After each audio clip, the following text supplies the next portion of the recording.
Ce concert de musique classique à la Meurice de Trappes n'est pas un concert comme les autres. Il est pédagogique. 400 élèves, majoritairement de quartiers prioritaires, composent le public. Ils viennent de Plaisir, Trappes ou encore Villepreux. En tout, 11 villes de Saint-Quentin-en-Yvelines participent à démocratiser la musique classique. Pour la plupart de ces enfants, c'est la première fois qu'ils voient jouer un orchestre sur scène. Une séance comme aujourd'hui, c'est très intéressant parce que les enfants découvrent la musique live, comme on dit en bon français, la musique vivante, avec des vrais instrumentistes devant eux. Et quelle que soit la qualité du disque, la qualité des interprètes à la télévision, ça ne remplacera jamais un concert vivant. L'œuvre symphonique choisie, le concerto pour clarinette de Mozart. L'occasion pour ces élèves de CE2-CM1 d'en apprendre davantage sur l'histoire de ce compositeur. Oui, j'ai appris que Mozart était célèbre à 6 ans, qu'il a composé un concert à 11 ans. Les élèves découvrent aussi les instruments de l'orchestre. On y trouve la contrebasse, la clarinette et une trompette. Ah non, c'est pas la trompette, mais presque. Le corps, bien sûr. Le basson, lui, il avait un son très grave. Et par exemple, la clarinette, elle pouvait faire le son grave et aigu.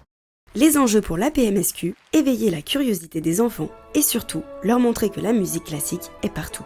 Même les Beatles ont repris la musique classique, il y a plein de choses.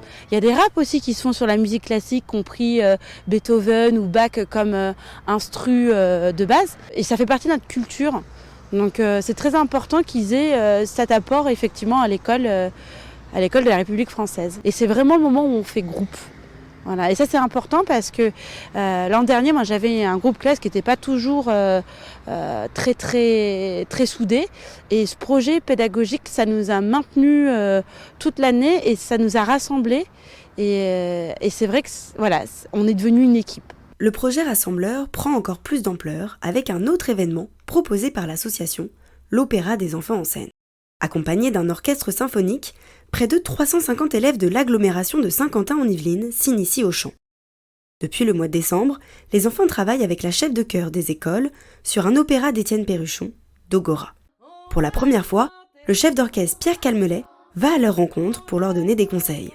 Mais d'abord, les élèves échauffent leur voix. Oui.